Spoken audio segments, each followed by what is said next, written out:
Price the lord, hallelujah. ದೇವರು ನಿಮ್ಮನ್ನು ಪ್ರತಿಷ್ಠಿಸಿದ್ದಾನೆ.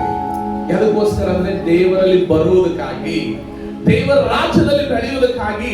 ನೀನು ಸೈತಾನನ ಎಲ್ಲಾ ಸೈತಾನ ಎಲ್ಲ ಕುತಂತ್ರದಿಂದ ನೀನು ಬಿಡುಗಡೆ ಆಗುವುದಕ್ಕಾಗಿ ದೇವರು ನಿನ್ನನ್ನು ಆಲ್ರೆಡಿ ಗರ್ಭದಲ್ಲಿ ಇದ್ದಾಗಲೇ ನೇಮಿಸಿದ್ದಾನೆ ದೇವರು. ಹalleluya. ಇಂಗ್ಲಿಷ್ ಬೈಬಲ್ ಅಲ್ಲಿ ಹೇಳ್ತದೆ before forming in the mother womb ಅಂತ ಹೇಳ್ತದೆ. ಅಂದ್ರೆ ತಾಯಿಯ ಗರ್ಭದಲ್ಲಿ ಇನ್ನ ನೀನು ರೆಡಿ ಆಗುವಂತದ್ದು ಕನ್ಫರ್ಮ್ ಇಲ್ದಾಗೆ ಸ್ಕ್ಯಾನ್ ಮಾಡಿದಾಗಲೂ ಇನ್ನ ಕಾಣಿಸಲ್ಲ ನೋಡ ಅಂತ ಟೈಮಲ್ಲಿ ದೇವರೇನ್ ಮಾಡಿದಾನಂದ್ರೆ ನಿನ್ನ ವಿಷಯದಲ್ಲಿ ಪ್ಲಾನ್ ಮಾಡಿದಾನೆ ಅಂತ ಹೇಳಿ.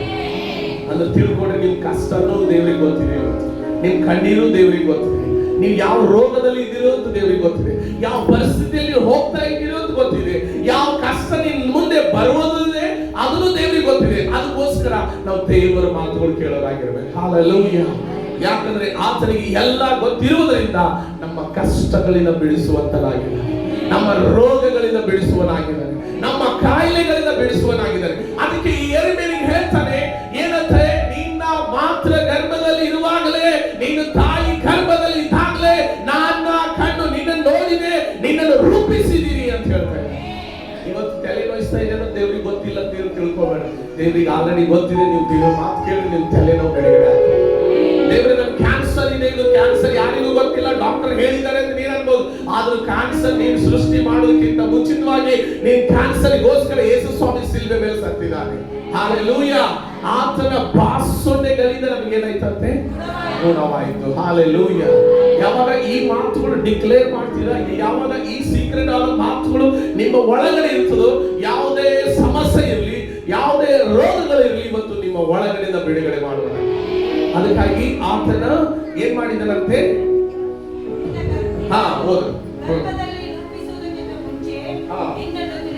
Amen, hallelujah. ಯೇಸು ಸ್ವಾಮಿ ಹುಟ್ಟುವಾಗಲೂ ಕೂಡ ದೇವರು ಬಂದ ಪ್ರವಾದನೆ ಏನಂದ್ರೆ, ದೇವದೂತರು ಬಂದು ಹೇಳ್ತಾರೆ. ಲೂಕನ ಬರೆದ ಸುವಾರ್ತೆ ಅದೇ 1ನೇ ಅಧ್ಯಾಯದಾಗ 31ನೇ ವಾಕ್ಯ. ಲೂಕನ ಬರೆದ ಸುವಾರ್ತೆ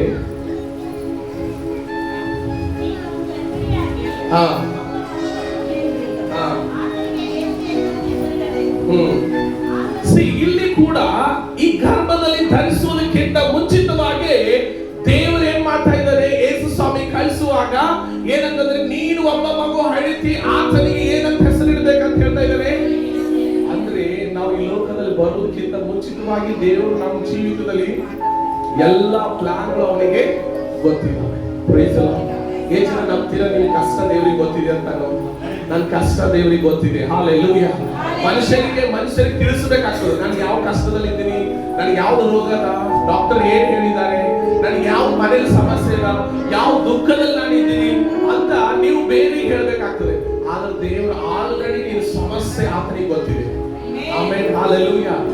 ಬಟ್ ದೇವರು ಒಂದೇ ಹೇಳ್ತಾ ಇದ್ದಾರೆ, ಆತನ ಮಾತು ನೀವೇನ್ ಮಾಡ್ಬೇಕಂತೆ, ಶ್ರದ್ಧೆಯಿಂದ ಕೇಳಬೇಕಂತೆ. ಭೂಮಿ ಮೇಲೆ ಇರುವಂತೆಲ್ಲ ಜನಾಂಗಗಳಿಗಿಂತಲೂ ನಿನಗೆ ಉನ್ನತ ಸ್ಥಿತಿ ಇದೆ. ಹalleluya.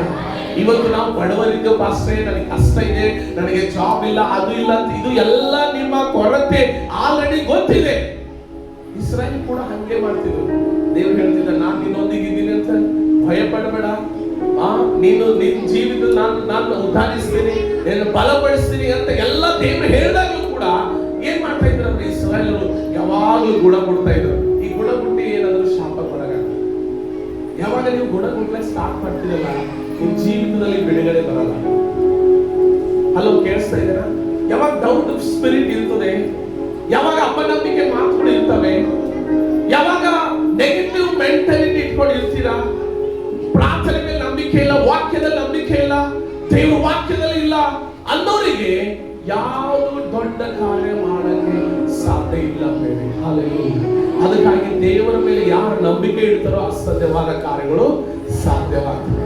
ಅದಕ್ಕಾಗಿ ಯೇಸು ಸ್ವಾಮಿಗೆ ಹೇಳ್ತಾರೆ, ದೇವರೇನ ವಾಗ್ದಾನ ಮಾಡ್ತಾರೆ, ವಾಣಿ ಬರ್ತದೆ, ಈತನು ಏನಂದ್ರೆ ಆತನಿಗೆ ಏನಂತ ಹೆಸರು ಇಡಬೇಕು, ಯೇಸು ಅಂತ ಹೇಳಿ. ಇನ್ನ ಹುಟ್ಟಲ್ಕಿಂತ ಮುಂಚಿತವಾಗಿ, ಪ್ರೈಸ್ ದಿ ಲಾರ್ಡ್, ಇನ್ನ ಹುಟ್ಟಲ್ಕಿಂತ ಮುಂಚಿತವಾಗಿ ದೇವರು ಏನು ಘೋಷಣೆ ಮಾಡ್ತಾನೆ, ಈತನಿಗೆ ಏನಂತ ಹೆಸರು ಇಡಬೇಕು, ಯೇಸು ಹೆಸರು ಇಡಬೇಕು. ಇನ್ನೊಂದು ಹೆಸರು ಏನದ, ಇಮ್ಮಾನುವೇಲ್. ಅಂದ್ರೆ ಏನು, ದೇವರು ನನ್ನ ಅಂದ್ರೆ ಇದು ಹೆಸರಿನ ಮೀನಿಂಗ್ ಅಂದ್ರೆ ನೀನ್ ಎಲ್ಲೆಲ್ಲಿ ಹೋಗ್ತೀವಿ, ಯಾವ ಕೆಲಸ ಕೈ ಹಾಕ್ತೀವೋ, ಏನ್ ಮಾಡ್ಬೇಕಂತ ಬಯಸ್ತೋ ಆ ಟೈಮಲ್ಲಿ ನೀನೊಂದಿಗಿದ್ದಾನೆ ದೇವರು. ಹಾಲೆಲೂಯಾ. ಏನ್ ಮಾಡ್ಬೇಕಂತ ಬಯಸ್ತಾ ಇದೀಯ, ಯಾವ ಪರಿಸ್ಥಿತಿ ಬದಲಾಗ್ಬೇಕಂತ ಬಯಸ್ತಾ ಇದೀಯಾ, ಆ ದೇವರು ನಿನ್ನೊಂದಿಗಿದ್ದಾನೆ. ಇವತ್ತು ನೀವೆಲ್ಲರೂ ಹೇಳಿ, ಯೇಸು ಸ್ವಾಮಿ ನನ್ನೊಂದಿಗಿದ್ದಾನೆ, ನನ್ನೊಂದಿಗಿದ್ದಾನೆ. ಹಾಲೆಲೂಯಾ. ಅದಕ್ಕಾಗಿ ವಾಕ್ಯದಲ್ಲಿ ಹೇಳ್ತದೆ ಏನಂತಂದ್ರೆ, ಆತನು ಇಮ್ಮಾನುವೇಲ್ ಅಂತ ಅನ್ನುವಾಗ ನಿನ್ ರೋಗದ ಬೆಡ್ ಮೇಲೆ ಬಿದ್ದರು ಡಾಕ್ಟರ್ ಹೇಳಿರ್ತಾನೆ, ನೀನು ಇನ್ನು ಮುಂದೆ ಉಳಿಯಲ್ಲ, ನೀನು 1 ಗಂಟೆ ಅಷ್ಟೇ ಈ ಒಂದು ವೆಂಟಿಲೇಟರ್ ತೆಗೆದ ಮೇಲೆ ಮುಗಿತು ಅಂತಾಗಲೂ ಕೂಡ ನಿನ್ನ ಜೊತೆ ದೇವರಿದ್ದಾನೆ. ಅವಾಗಲೂ ಕೂಡ ರಕ್ಷಿಸುವುದಕ್ಕೆ ಸಾಧ್ಯ ಆಗಿದೆ.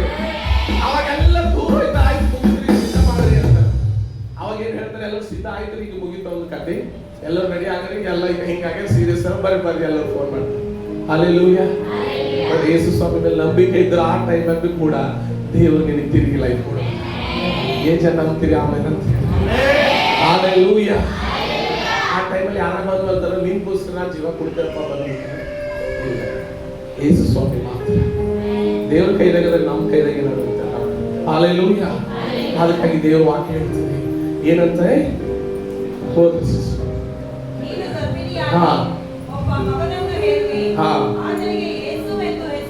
ಯೇಸು ಅಂದ್ರೆ ಏನು ಅಂದ್ರೆ ಅವರು ರಕ್ಷಕನು ಆಗಿದ್ದಾರೆ, ನಮಗೆ ರಕ್ಷಣೆ ಕೊಡುವಂತ ದೇವರಿಗೆ. ಹಲ್ಲೆಲೂಯಾ.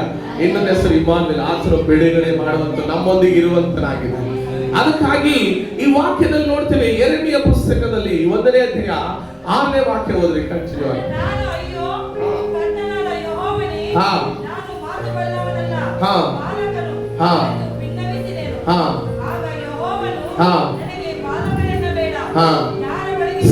ಅವನು ಯೆರೆಮೀಯ ಹೇಳ್ತಾ ಇದ್ದಾರೆ, ಅವನಿಗೆ ಎಷ್ಟು ನಾಲೆಜ್ ಇದೆ ಅಷ್ಟೇ ನಾಲೆಜ್ ಪ್ರೇಯರ್ ನಾವು ಮಾಡ್ತಾ ಇರ್ತೀವಿ ಅಲ್ಲ. ಈಗ ನಾವು ಪ್ರವಾದನೆ ಮಾಡುವಾಗ ಕೆಲವರು ಏನೇನು ನಾವು ಪ್ರವಾದಿಸ್ತಾ ಇರ್ತೀವಿ, ಏನೇನು ನಾಲೆಜ್ ಇದೆ ಅಷ್ಟೆಷ್ಟು ವಿಷಯಗಳಲ್ಲಿ ನೀವು ತಿಳ್ಕೊಳ್ತಾ ಇರ್ತೀರಾ. ಆದ್ರೆ ಈ ಯೆರೆಮೀಯ ಕೂಡ ಸೇಮ್ ಪ್ರಾಬ್ಲಮ್.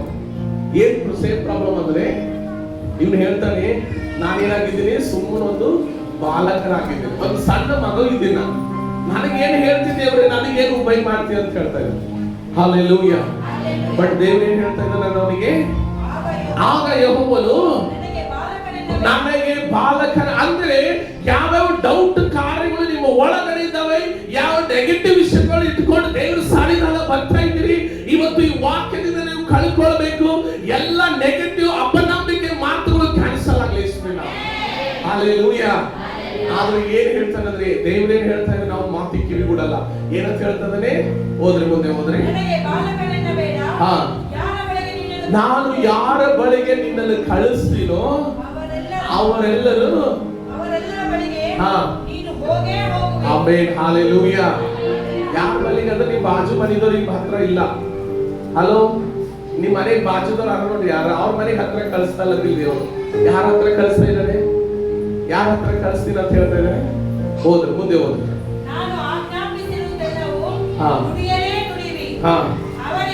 ಆರನೇ ವಾಕ್ಯ, ಯಾರ ಬಳಿಗೆ ನಾನು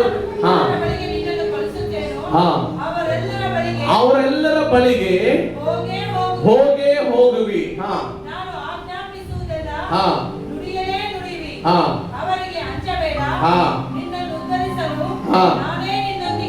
ಆಮೆನ್. ಹಲ್ಲೆಲೂಯಾ.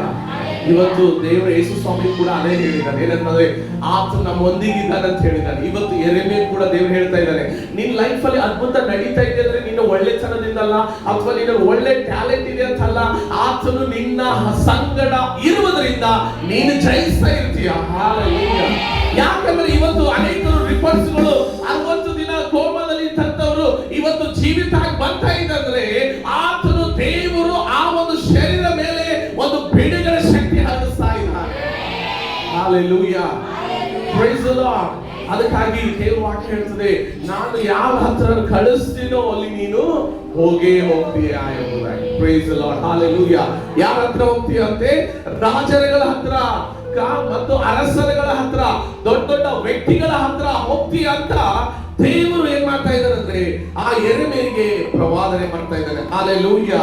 ಇವತ್ತು ದೇವರು ಪ್ರವಾದಿಸಿದನಂದ್ರೆ ಅದು ಎಂದಿಗೂ ನಿಷ್ಫಲವಾಗಿ ಹೋಗುವುದಿಲ್ಲ. ಅದಕ್ಕೆ ಲೂಕನ ಬರೆಸುವಂತಲ್ಲಿ ಹೇಳಿದ ಹಾಗೆ ಏನಂದ್ರೆ, ದೇವರಿಂದ ಬರುವಂತ ಯಾವ ಮಾತಾದ್ರೂ ಏನಾಗುವುದಿಲ್ಲ ಅಂತ ಹೇಳ್ತಾರೆ. ಏನಾಗ್ತದೆ ಅಂತ ಹೋದ್ರಿ ಒಂದ್ಸರಿ, ದೇವರಿಂದ ಹಾ ಯಾವ ಮಾತಾದರೂ ಆಮೆನ್ ಹಲ್ಲೆಲೂಯಾ. ದೇವರಿಂದ ಯಾವ ಮಾತುಗಳು ಬರ್ತವೋ